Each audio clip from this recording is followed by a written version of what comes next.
स्वागत है आप सभी का तौर राजपूत मोटिवेशन में। तो यहाँ पर जिस स्टॉक के बारे में हम बात कर रहे हैं वो स्टॉक यहाँ से एक अच्छा सा ब्रेकआउट भी दे रहा है। जब इसका आईपीओ आया था, आईपीओ आप समझते हैं आईपीओ क्या होता है? अगर नहीं समझते हैं तो प्लीज़ यार कमेंट करके बता सकते हैं ताकि मैं आपको आसान भाषा में समझा पाऊँ। तो यहाँ पर इसका आईपीओ आया था करीबन 900 रुपये के आसपास, और 900 रुपये के लेवल से ये सीधे सीधे यहाँ पर आपको दिख रहा होगा कि 500 के आसपास जाता हुआ आपको दिख रहा था, 500 550 के आसपास।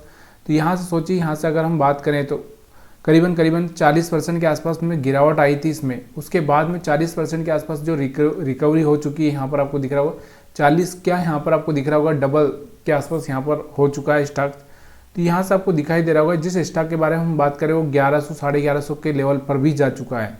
तो जिस स्टॉक के बारे में हम बात करें उस स्टॉक का नाम अगर मैं आपको बताऊँ तो उसका नाम आपको दिखाई दे रहा होगा यहाँ पर LICI, यानी कि लाइफ कॉरपोरेशन ऑफ इंडिया।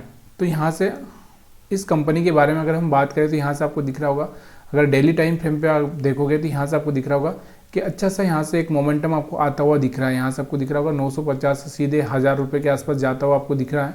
मतलब अगर हम कहें सीधे कहें तो यहाँ से आपको एक अच्छी सी 5% तक की यहाँ से तेज़ी आती हुई दिख रही है। अगर हम बात करें तो 2 दिन में अगर हम बात करें यहाँ से आपको दिख रहा होगा 2 दिन में यहाँ से 10% तक रिटर्न इस स्टॉक ने दिए हैं। और अब वापस से यहाँ पर ये क्या कोशिश कर रहा है कि यहाँ से ये हाई ब्रेक करने की कोशिश करेगा। तो यहाँ से इस कंपनी के बारे में हम जो बात कर रहे हैं उस कंपनी इस LICI के बारे में जो बात कर रहे हैं वो क्यों कर रहे हैं, उसके पीछे का जो रीज़न है मैं आपको बता देता हूँ। तो सबसे पहले हम जान लेते हैं, चार्ट तो आपने देख ही लिया, चार्ट पर आपको क्या करना है क्या नहीं करना है आप अच्छे से जानते हैं। और यहाँ से आपको दिख रहा होगा कि थोड़ा सा यहाँ पर आपको दिख रहा होगा कि एक अच्छा सा हाई लेवल सपोर्ट भी इसने ले लिया है। तो यहाँ से कहीं ना कहीं एक अच्छा सा अपसाइड मोमेंटम हो सकता है। देखो यहाँ से आपको दिख रहा होगा एक सपोर्ट भी ले लिया 900 का, इसका जो रेजिस्टेंस था उस रेजिस्टेंस को पार करके वापस सपोर्ट लेके यहाँ से स्टॉक उठ रहा है। लेकिन देखो इन्वेस्टमेंट करना नहीं करना ये आपकी अपनी मर्जी है, किस तरह से आपको इन्वेस्टमेंट करना चाहिए ये मैं नहीं बता सकता, क्योंकि आपको खुद डिसीजन लेना होता है, क्योंकि आपको फाइनेंशियल चीज़ें आपको खुद देखनी होती है कि क्या करना है। यहाँ से अगर हम रिटर्न की बात करें, यहाँ से आपको दिख रहा होगा कि अगर हम 1 साल में रिटर्न की बात करें तो यहाँ से 75% तक का रिटर्न इसने दिए हैं। और आपको तो पता ही है कि यहाँ से आपको दिख रहा होगा कि यहाँ से इसका आईपीओ अभी आया हुआ था, तो जिसके बारे में अगर हम बात करें पूरे आईपीओ के टाइम की अगर हम बात करें तो यहाँ से आपको दिख रहा होगा 20% ही रिटर्न यहाँ से दिए हैं। आईपीओ के टाइम में जिसने अगर खरीदा हुआ तो वहाँ से 20% रिटर्न दिए हैं। तो जिस न्यूज़ के बारे में हम बात कर रहे हैं यहाँ से आपको दिखने को मिल रही होगी कि LIC granted 3 year time to achieve 10% public share holding. देखिए आपको भी पता होना चाहिए कि शेयर होल्डिंग पैटर्न क्या होता है, शेयर होल्डिंग का क्या पॉलिसी है, किस तरह से ये पॉलिसी काम करती है।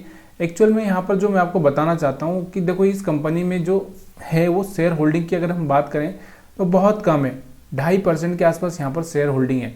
और प्रोमोटर के पास में कितना है 96-97% के आसपास प्रोमोटर के पास में। तो इसका सबसे बड़ा रीज़न क्या होता है, देखो एक पॉलिसी होती है, अगर आप चाहें कभी तो यहाँ पर जाके सेबी की जो पॉलिसी होती है उसके हिसाब से आप पढ़ सकते हैं कि इनको कम से कम 10% तो पब्लिक के पास में रहना चाहिए। ये जो भी मतलब एक तरह से जो शेयर होल्डिंग पैटर्न की बात कर रहे हैं यहाँ पर जो पब्लिक के पास नंबर ऑफ शेयर कितना होना चाहिए किसी भी कंपनी के 10% तो होना ही चाहिए।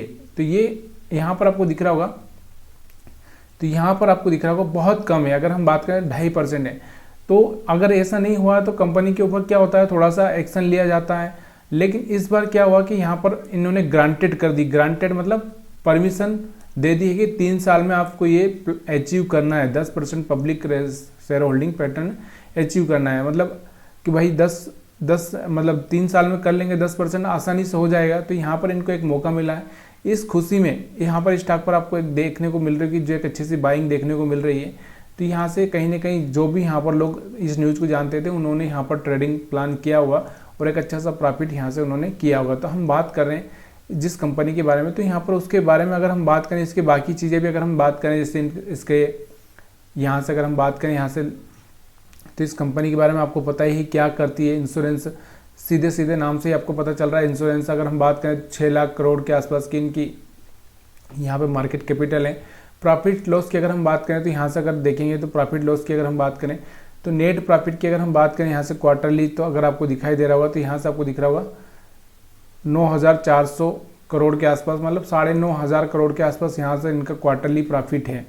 अभी इन्होंने रिजल्ट मार्च का यहाँ से 2023 दिसंबर तक का यहाँ से रिजल्ट दिख रहा है, और अभी जो इस फाइनेंशियल थ्री क्वार्टर, मतलब इस क्वार्टर का जो रिजल्ट अभी इन्होंने पोस्ट नहीं किया है, तो यहाँ पर आपको एक अच्छा सा प्रॉफिट होता दिख रहा है। अगर हम प्रॉफिट की बात करें तो यहाँ से आपको थोड़ा बहुत प्रॉफिट ऊपर नीचे हो सकता है। तो यहाँ से 3 करोड़ का ही था यहाँ से, अगर और यहाँ से बढ़ते ही गया, आपको दिख रहा होगा। तो यहाँ पर एक अच्छा सा लेवल था जब यहाँ 2021, यहाँ पर अगर आप देखेंगे तो यहाँ से एक इन्वेस्टमेंट के लिए एक अच्छा सा चांस होता है जब कंपनी में, मतलब या तो एक अच्छा सा, जैसे यहाँ से देखो आपको दिख रहा होगा, यहाँ से सीधे आपको दिख रहा होगा 6,700 करोड़ से सीधे यहाँ से आपको दिख रहा होगा सितंबर 2022 में कितना 15,000 करोड़ के आसपास इनको प्रॉफिट हुआ था। तो इस टाइम में अगर हम बात करें तो अगर देखें इस कंपनी के चार्ट को, थोड़ा सा यहाँ से आपको चार्ट देखना है तो कितना 2022 की अगर हम बात करें 2022 की, 2022 में अगर स्टॉक को देखें हम लोग, तो अभी 23 चल रहा है।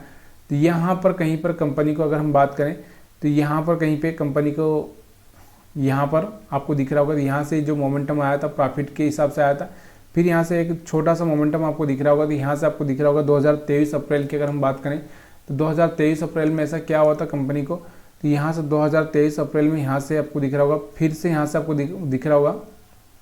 तो मार्च में यहाँ पर आपको दिख रहा होगा इनका प्रॉफिट यहाँ से कम हो चुका था और यहाँ से फिर से बढ़ चुका था। तो यहाँ से आपको देखो, यहाँ से ऑपरेटिंग मार्जिन 2%, ये तो माइनस में चल ही रहा था, यहाँ से आपको दिख रहा था। यहाँ से कुछ तो इन्होंने प्लान किया होगा क्योंकि अदर इनकम यहाँ पर इनकी ज़्यादा दिख रही है। यहाँ से कंपनी को 7% मार्जिन मिला था और उसकी वजह से यहाँ पर आपको दिख रहा होगा 13,428 करोड़ के आसपास यहाँ से इनको प्रॉफिट हुआ था। यहाँ पर कोई लोन वगैरह है नहीं इन पे, तो यहाँ से डेट फ्री, यहाँ से इनकी जो सेल्स थी, सेल्स उसके बाद में यहाँ पर अगर हम देखें तो यहाँ से 186, मतलब यहाँ पर 1,86,381 करोड़ के आसपास यहाँ पर इनका एक्सपेंसेस था। तो यहाँ से एक अच्छा सा यहाँ से प्रॉफिट देखने को मिल रहा था और यहाँ से आपको दिख रहा होगा, तो यहाँ से प्रॉफिट हुआ था। यहीं से अगर आप देखोगे तो अप्रैल से ही यहाँ पर आपको दिख रहा होगा, चार्ट पर अगर आप देखोगे तो अप्रैल से ही यहाँ पर आपको देखने को मिल रहा होगा कि ये अप्रैल से यहाँ से जो स्टॉक उठा था 550 के लेवल से, यहाँ से आपको दिख रहा होगा चलता हुआ दिखा होगा। तो सीधे ये प्रॉफिट की वजह से यहाँ से एक अच्छा सा मोमेंटम दिया। बहुत बार हम लोग ये सोचते रहते हैं कि यार कंपनी को प्रॉफिट होता है तो क्या कंपनी को बाई करना चाहिए कि नहीं करना चाहिए। देखो ऑब्वियसली अगर पिछले क्वार्टर से या पिछले साल से या कहीं एक अच्छा सा प्रॉफिट, अगर मान लो एक प्रॉफिट अगर 10 गुना 20 गुना बढ़ चुका है तो कहीं ना कहीं कंपनी के उस स्टॉक पर एक मोमेंटम आ सकता है। तो इस चीज़ को आपको ध्यान देना होता है। तो यहाँ से ये चीज़ें आपको समझ में आ गई। अगर ईयरली अगर हम बात करें यहाँ से प्रॉफिट लॉस की, तो यहाँ से आपको दिख रहा होगा इनका ईयरली भी एक अच्छा सा प्रॉफिट यहाँ से बढ़ता हुआ दिख रहा होगा आपको। पहले 4,000 करोड़ ही था, सीधे 36, सीधे यहाँ पर आपको देखोगे तो 9 गुना प्रॉफिट बढ़ चुका था और 9 यहाँ पर आपको दिख रहा होगा, फिर यहाँ से आपको दिख रहा होगा 40। तो यहाँ पर आपको दिख रहा होगा कि यहाँ पर एक अच्छा सा मौका था। अगर हम बात करें तो यहाँ से 2022 के आसपास, 2023 के आसपास आपके पास में बाइंग करने का। पब्लिक होल्डिंग की तो मैं आपको बता ही चुका हूँ, तो यहाँ से आपको समझ में आ चुका होगा कि सेबी का क्या रूल रहता है। इस सेबी के रूल को हमेशा याद रखिएगा। वीडियो देखने के लिए आप सभी का बहुत बहुत धन्यवाद।